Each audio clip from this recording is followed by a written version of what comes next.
Hello, and thank you for joining us today. I'm your host, Dr. Samantha Hayes. And I'm your host, Dr. Jessica Griffith-Cheeto, and we are your resilience and well-being specialists. Today, we're diving into a topic that hits close to home for so many of us: reframing negative thoughts. And we're going to talk about how to challenge the story in your head. Yeah, let me tell you, there was a time when I believed every negative thought that popped into my head, and that's not an exaggeration. Every self-criticism, every what if, every you're not good enough, just like it felt like it was cold hard truth. If I made a mistake at work, I didn't just think, oh, oops, I messed up. It was, I would spiral. You're terrible at your job. Everybody knows you're terrible at your job. Why are you even here? And Yeah. once that loop started, it was really hard to climb out. Mhm. What I didn't know back then was that these thoughts are not facts.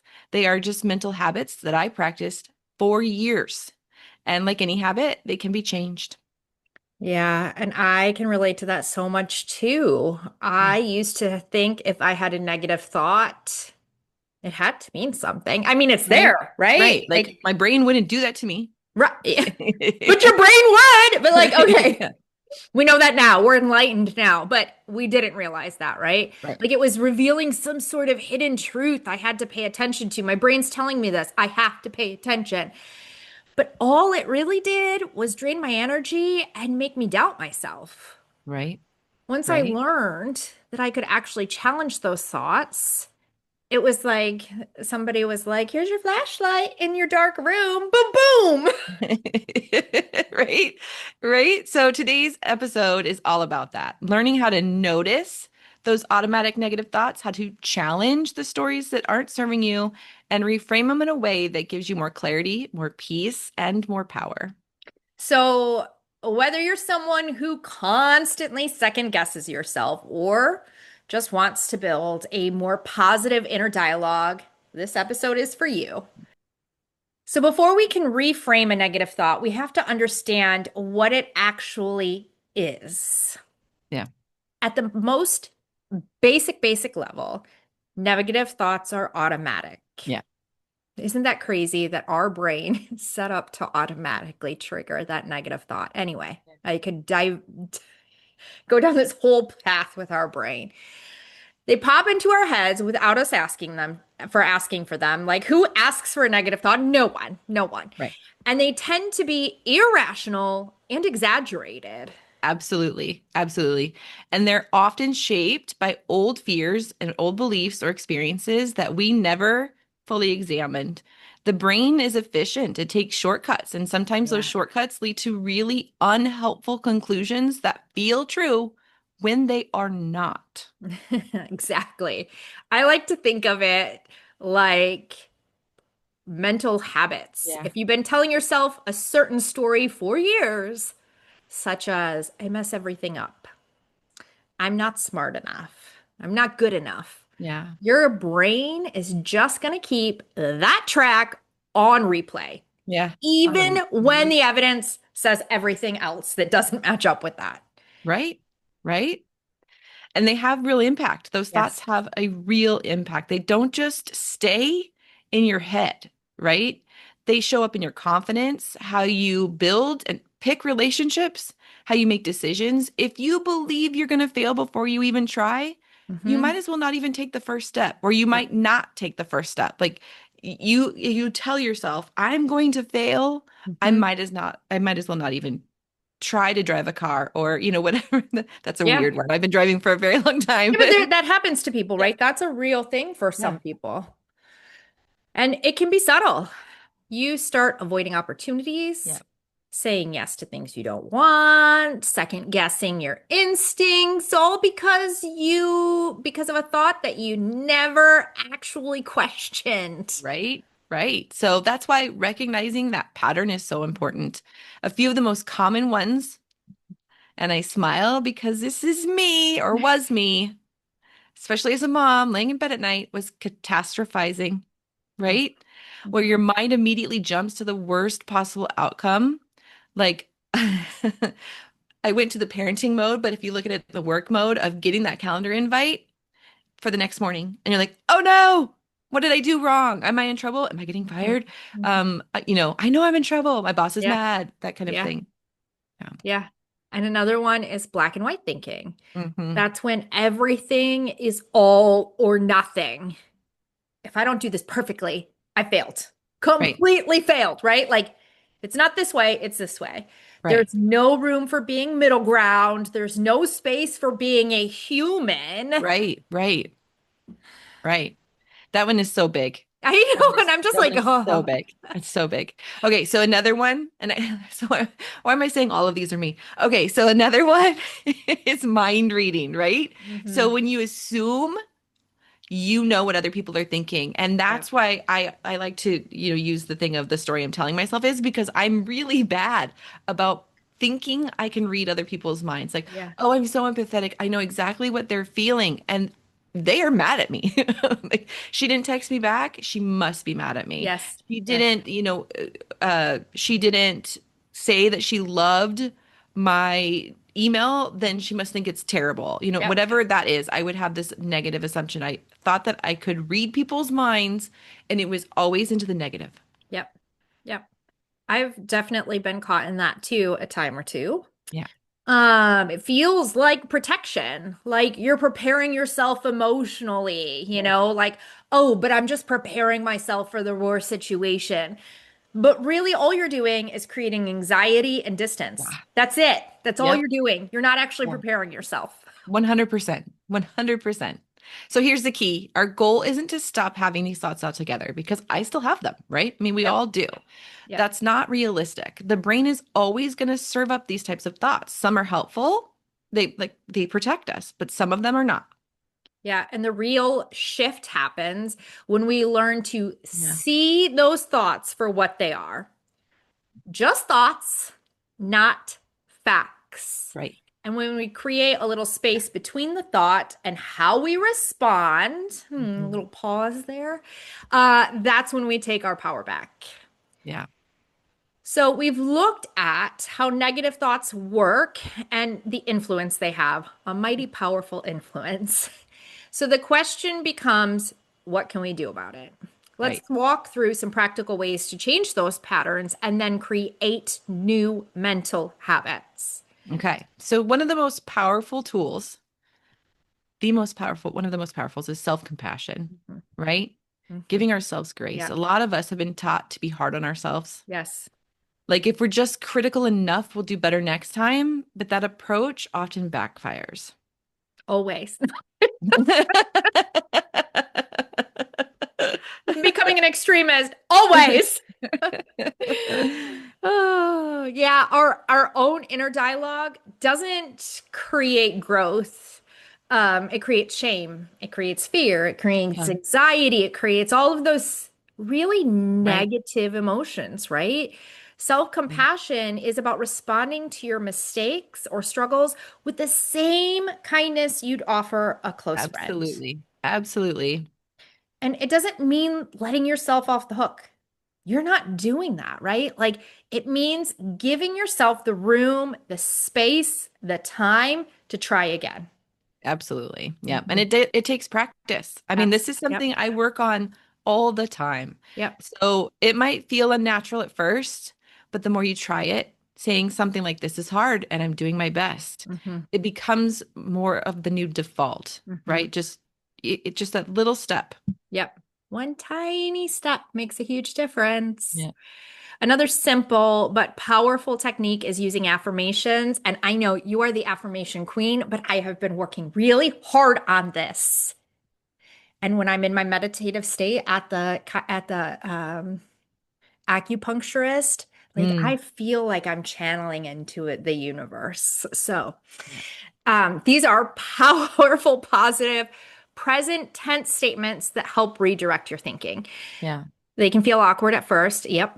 I truly thought that. And the more I do it, the more I'm like, yes, especially if your inner critic has been loud for a long time. Yeah. Yeah. And remember, they're not about pretending that life is perfect. Right.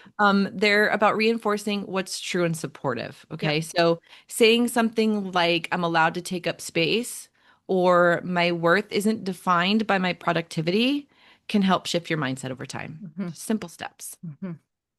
Yeah, when I first started, and I know like you gave this tip, like Write it on a sticky note, right? Like I tried that. That did not work for me. It didn't settle in.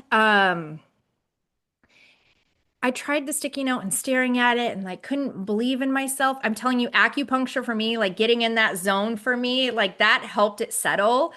Um, Yeah. and really helped me to internalize like that whole thinking. So some part of it is also about finding out what works for you. Yeah, for sure. It's got to be what works for you. Yeah. You know, and I like with mine and I had all the affirmations. I did the I am statements Yes, yes. on the bulletin board and they're not up in this office. They're still down in my guest room Mhm. and I left them there and I had I am in the center and then the words off the side and I just filled the board and people comment on it all the time. Yeah. All the time. And so it's what works for each of us Yep. and that could be using it during meditation or, you know. So the key is repetition, Yes. right? Yes. If you're training your brain to do something different, you can't just be one and done. Yep. So that's just something to keep in mind, right? It's not a one size fits all. It's finding what works for you. So another one is mindfulness. Okay. So mindfulness helps you notice your thoughts without immediately reacting to them. That's Samantha pause that she always says. Did you pause? She used to be my boss if you didn't know that. Way back in the day. It wasn't a Uh-huh. very long amount of time. We've been friends for much, much longer, but that's what I learned from you, that pause. So take that step back to observe what's Mhm. happening in your mind Mhm. and like a curious outsider, just Yeah. pause. And that awareness creates choice, right? Like when we pause, Mhm. we allow ourselves the Yeah. space to choose. Yep. Instead of being pulled into every thought or every emotion, pause, breathe, Yeah. decide how you want to respond, right? Right. And the pause can be for as little or as long as you need it to be. Hmm. Pause, breathe, decide how you want to respond. Because even a 10-second like mindfulness practice, I'm going to pause and breathe for 10 seconds, right? Right. Can shift your entire approach. Yeah. Yeah. One practice I like, and I use this all the time, is name it to tame it. That's So such a when good one. Yeah, when I catch a negative thought, I try to label it. Like Mm, what did that thought actually mean? mm. That's fear, that's self-doubt. Instead of getting tangled up in the overwhelming sense of the emotion, I just name it and it helps so much. Yeah, that's powerful because it takes some of the sting out of the thought, right? Yes. And Yeah. reminds you that it's just a moment. It's not your identity. Right. Because Right. so often we're like, this is who I am now. Like, no, no, no, Yeah. no. No, no, no. Take the pause, take the Yeah. moment. It's just a moment. Yeah. It's not who you are. Right. Gratitude also plays a big role in reshaping our thinking. When we're constantly focused on what's wrong or what we're lacking, or Right. reinforcing that scarcity mindset. Gratitude shifts us and our attention to what is actually going right. Because 9 times out of the 10, like you have Right. more things going right than you do wrong. Right. It just feels that way in the It moment. just feels that way. Right. And it doesn't have to be huge, right? It doesn't have to be a monumental event. It could be your morning coffee. Mm-hmm. A friend texted to check in, Mm-hmm. or, the fact that the sun came out today, or that it's not melting outside here in my desert state. It is actually still melting outside right now, but those small acknowledgments really Yes. retrain your brain to look for the good around you. And if you're new to a gratitude practice, try writing down 3 things you're thankful for each night before bed. It seriously only takes a few minutes, a couple maybe, but it creates a noticeable shift over time. You'll start actually recognizing more gratitude in your day than Yeah. you did before. One of the things that I do with my daughter every night is talk about when somebody was kind to us and when she was kind to somebody. Oh, I like that. Um, and her favorite thing for the day because like all of those things help us remember our day and in a much more positive light. Yeah, I like that. I could never get on board with doing it at bedtime, but I Mm. I I know it's powerful. I know it's impactful. I just couldn't get the routine. Yeah, So yeah. I did the flip of that and I started it first thing in the morning and I had it on my desk. So when I walked in and started to have a little bit of the Monday scaries every day, it was right there and I had a 3 minute gratitude journal Mm, and you wrote three things that you're grateful for. And then there was a little paragraph underneath. And I speak of that in past tense because I don't work for that company anymore. So yeah. I was going through burnout, but that was so helpful for me to just get into that moment of thinking of the positives instead of what I could possibly, like all the catastrophizing and everything I Yes. was thinking was going to go wrong that day. Like, oh, I have a meeting with my boss and I just can't stand her, like whatever. Yeah. I would Yeah. get in a more positive mindset. So all of these tools, self-compassion, affirmations, mindfulness, gratitude, they're most effective when you use them regularly. And remember, you don't have to master all of them at once. Just pick one and Hmm. build from there. Hmm. Hmm. So let's try a quick reflection together. Think about a negative thought you've had recently. Maybe something like, I always screw things up, or I'm not good enough, or the many others that might be Right. coming to your brain right now. And take a moment and ask yourself, is this true? And then ask yourself, is it helpful? Right. Because the simple pause, Mhm. I do call it the Samantha pause, by the way. I don't know if you knew that, but I did like take that Samantha pause. Um, but that simple pause, just questioning the thought is often enough to loosen its grip. I'm not Absolutely. kidding. I'm not exaggerating. Just questioning it Hmm. is Hmm. enough to kind of like let it go or Hmm. force it away. But that sounds, aggressive, but just it just helps it to release. Hmm. Get curious. Yeah, you said let it go, and I immediately start singing Singing. in my head. That might be a reflection of the fact that I have littles, but when we meet our thoughts with curiosity instead of judgment, we open the door for change. Yeah. And that's where the real mindset shift actually begins. Yeah.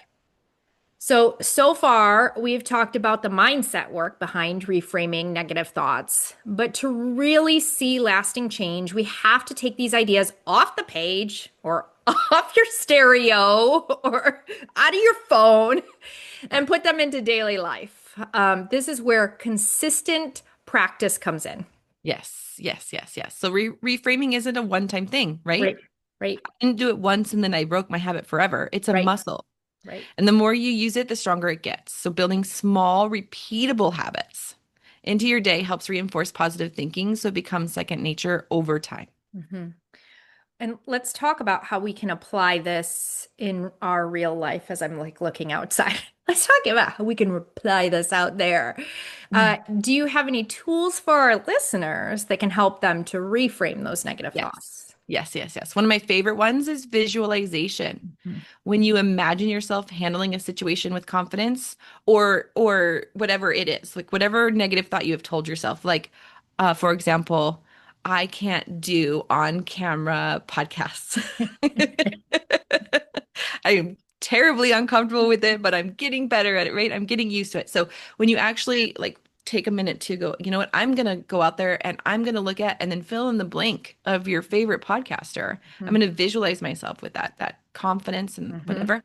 So you prime your brain to make the response more likely in real life. Like I can Mhm. do this. You know, that Mhm. superhero pose we used to do Mhm. with all Mhm. of our Mhm. mentees. It's a mental rehearsal for success. Yeah. And that's a simple practice, Yeah. right?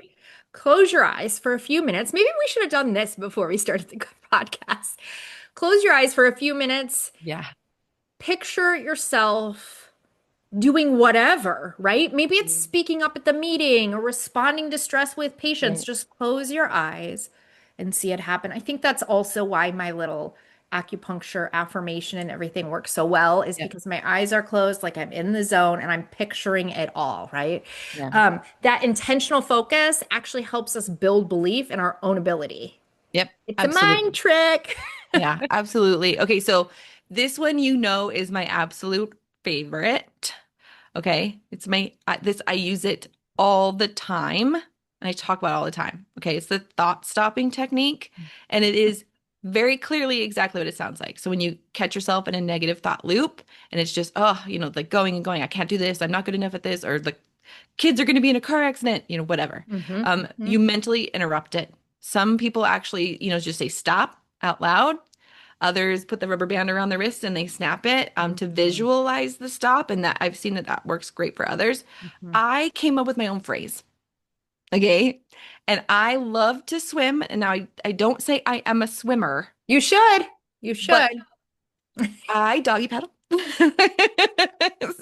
I don't have a large pool and I don't like it doesn't matter. Anyway, so I love to swim. I could be a mermaid, okay? So I Mhm. tell myself to get out of the pool. Yeah. And I say it in a goofy voice too. I'm like, get out of the pool. Like, Hmm. like there's Hmm. a shark. Get out of the pool. Hmm. And it works. It Yeah. stops it, right? Yeah. It's my favorite. Yeah. Because the key is to create just enough space to pause Yeah. the pattern, right? The Right. pause, the pause. Once you interrupt the thought, you can replace it with something more grounded and more Mhm. encouraging. Yeah. It doesn't have to be perfect, just more helpful. And please note, like, I feel like somebody's going to be like, oh, they're advocating toxic positivity. That is not the case. No. We are saying pause the thought that is untrue Right. Right. and give yourself the space to pause and reflect, realize it's not true, Right. and replace it. Right. We're not telling you you get a cancer diagnosis and you go, "Oh, I need to No, get out of the no, pool." You're yes, going to be in yes, the pool for a while, yes, right? I mean, yes, that's normal, but you might use this technique when you feel yourself spiraling. I yes, can't do this. I can't make it through yes. treatment, which is Mhm. literally what I did. Mhm. When I Yeah.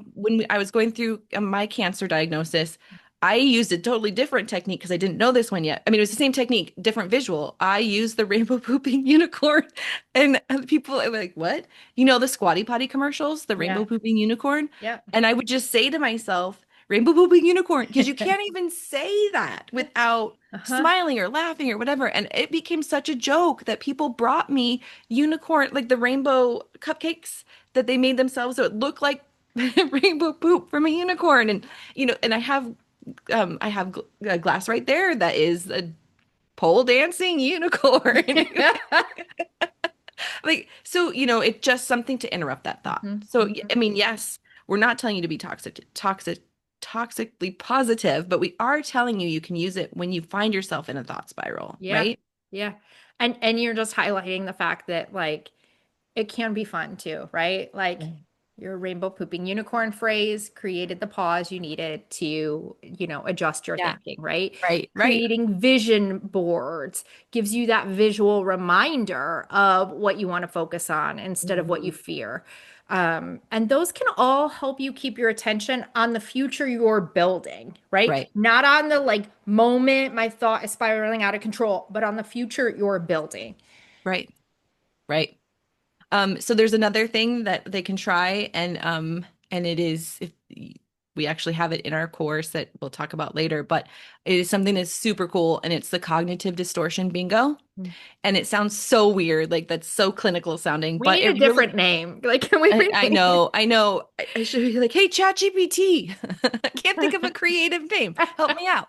And it'll probably give me something really crazy, like Yeah. sounds makes no sense. But so what it does is it helps you stop or spot those patterns, like all or nothing thinking, or the should statements, and catastrophic thinking, right? And it's just like a bingo card, and it just makes it Mm, silly, that's right? silly and So fun too. it's Yeah. you're catching your cognitive distortions, but in a lighthearted way. Hmm. Do you Hmm. have any others, Samantha? Yeah, I love that. Like, I don't think I've heard of that before, but I'm like, oh, that would be fun. Another one I have is movement. Yeah, that's so And you. you I was gonna say, you know how important that is to me. Yep. Um, Movement, physical activity plays a huge role in mental clarity. Whether it's walking, dancing, stretching, a full Yeah. workout, moving your body helps shake loose those stuck thoughts and build resilience. I mean, I run and I don't run like I used to run, right? But like I run now Yeah. for this very purpose. Like Yeah. I am like, I need to process through something. I'm gonna go out on a run walk because I'm running less and run walking more, but like because it truly does help with those. Yeah. Even, like 10 minutes a day, just going on a walk. Like I know you like to walk, in the morning when it's cool. It doesn't have to be intense. You don't have to be running. You don't have to be like working up this huge sweat that you're like pouring. It's not even glazed donut look. It's like you just got out of the pool look. You don't have to do that. It's just about creating the momentum, Right. especially when your thoughts are heavy and overwhelming. Yeah. And I'm gonna just jump in there and say you used to do that when we worked together. Absolutely. And we even had, I mean, we had the think time built into our day that we gave to our employees, right?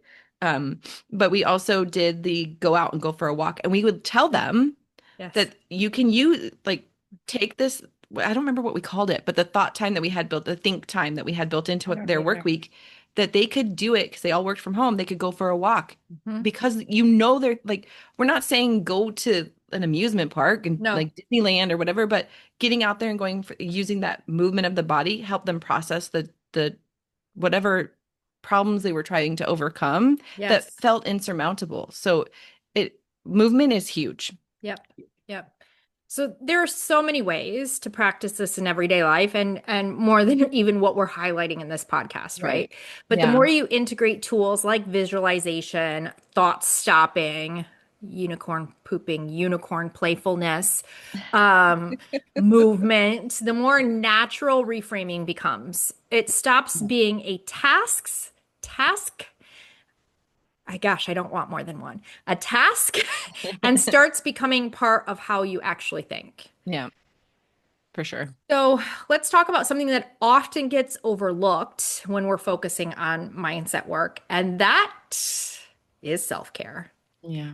And I'm not just talking about bubble baths or spa days. It's actually one of the foundational things you can do to sustain your ability to reframe your negative thoughts. Right. Right. And it's used as a buzzword now. It is, yeah. And I think people do picture Yes. bubble baths and spa days, right?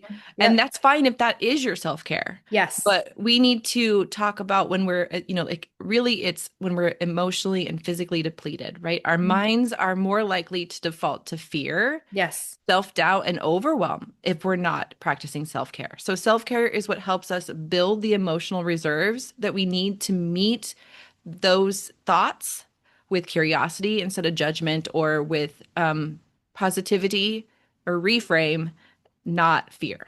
Yeah. And self-care doesn't have to be complicated. You Right, don't have to be able to afford or set up that whole spa day, right? Like right. for me, sometimes self-care is being like, kids, I need 5 minutes. Yeah. Seriously, like I need 5 minutes to go decompress, to breathe in my own house, and to just get away, right? And it might look like getting enough sleep, staying hydrated. Where is my water right now? I'm like, where's my water? Yeah, I Saying got my soda. that's Not not hydrated enough. hydration. I know. Uh, I knew the lecture was coming. saying no to things that drain you or creating a consistent morning routine like when you brush your teeth. If you listened to last week's or last month's, and if you didn't, you need to go listen now. Right. I have to say that I don't know how many times I've had this conversation with my husband about the fact that getting enough sleep. Mm, yeah, Hydration is a thing that if you have a headache, he's like, "Did you drink enough water?" If you have yeah. bone spurs, he's like, "Did you drink enough water?" Like Mhm. everything is He water, gets the water, water. water. Did you get enough water? But I'm constantly having to tell him, like, you're not sleeping at night, it's going to cause you problems at work. Yes, You're going to go to like an emotional state. So like, or, anger, whatever it is, like you have to take care of yourself first. And that whole emergency mask thing that, it sounds so cliche, but it's not a joke. We have to yes. take care of ourselves first. We can't take care of other people unless we do. So um, you know, getting enough, I mean, it's so simple, but sometimes it's so No, hard, right? so hard. Insomnia is a problem. And that's the biggest thing. Okay, so everybody, if you just take this one thing away today, the biggest change in my life was my insomnia was completely positively impacted by changing my negative thought practices. I don't even let myself thought spiral when I lay down. Absolutely not. If I start it, I immediately change. Like Mm, it doesn't such matter a good tip. what the thought spiral is. Hmm. And it can be totally random. Where are my kids? Because they don't live here. Where are my kids? Are Hmm. they driving right now? Hmm. Are they sit? Hmm. Or it can be like this conversation I had yesterday didn't go Hmm. well. I stop it because that is Hmm. not the time for thoughts. And I used to use it that way. So all of these little things that we've talked about today really led into, I don't want to say curing my insomnia. I still have insomnia, but it is so rare and few and far between. Like Where before mitigated it was it. my whole life I've Yeah. had insomnia because I would lay there and just catastrophize Yes, all night yes, long, right? yes. Okay. Yeah. So here's another one that are hard for it's hard for people when it comes to self-care, okay? And this is especially true of moms, but boundaries, Hmm. right? Boundaries are such a big one. When we're already spread too thin, we say Hmm. yes Hmm. when we really want to say no Yep. because no could lead to resentment and so we say yes to these things and those things then we can be then start to resent the people we said yes to. Yes, absolutely. They're always asking me blank, right? Yes. Yep. Whatever. Yep. So then you have resentment and then you get to where I was, burnout, Yeah. right? Yeah. So we need to honor our limits and reinforce our sense of self-worth. It's so impactful. And that alone can help support a more balanced thinking. Just saying no when you need to, like, Yep. stop, do the Samantha pause and ask if this is something that you need to say no to. Yep.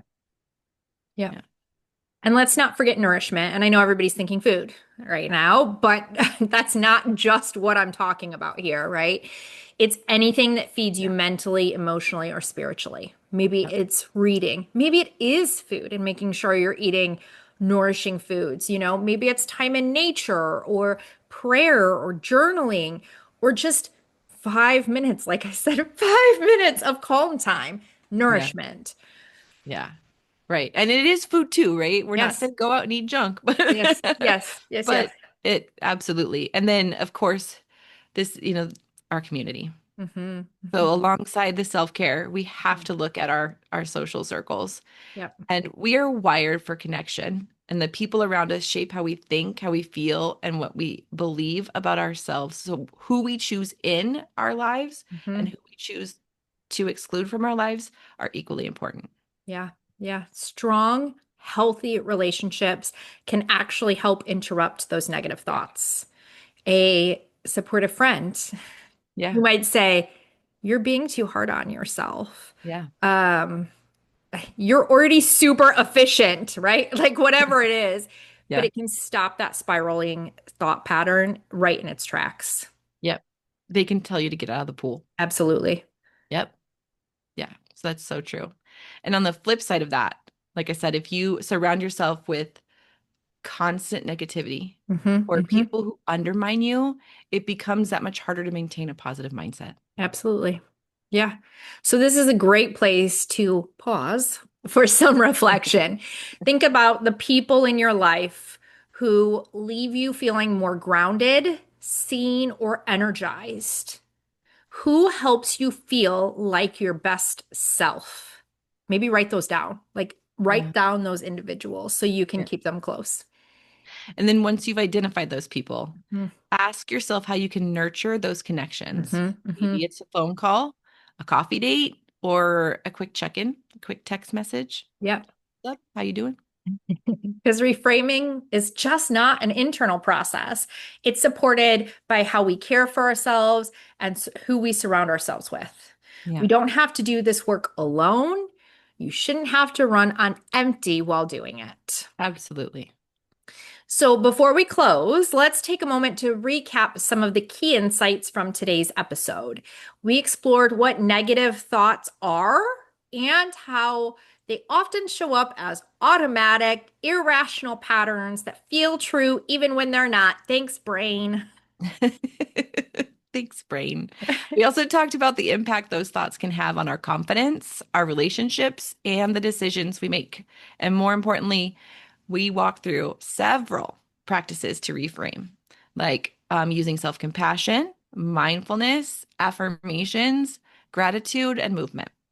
And we also looked at the role daily habits have on us and the importance of caring for your mind and your body. We talked about how people around you can either reinforce or challenge the stories you tell. Get rid of those people who reinforce those negative thoughts. Yeah. These are the pieces that hold the work together and make it sustainable. Yeah. Now, here's your invitation. We want you to think about one negative thought that's been showing up in your mind lately that plays on repeat in the back of your mind, right? And what would it look like to challenge that one thought, just one, this week? And what's one small step you could take? Maybe it's writing down an affirmation. Maybe it's journaling about a moment you showed strength, or even pausing to ask yourself, is this thought true? Is it helpful? You don't have to do everything at Mhm, once. Just start with that one thing that resonated with you most today.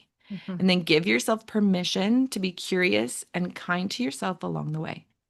And if you want more guided support, like a blanket to help feel comfortable, our 30-day course on reframing negative thoughts is a great next step.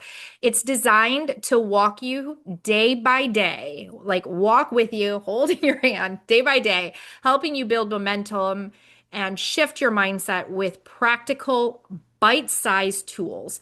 You can find all the details at resilienceandwellbeing.org. And in case you didn't already realize, all our stuff is free. That's very good to add in there. I don't know if we tell people that enough. So, if this episode spoke to you, please share it with someone who might need it. You can also connect with us on Instagram at Resilience and Wellbeing Network to keep the conversation going. We always love hearing how these tools are landing in real life. Thanks again for listening. We'll see you next time.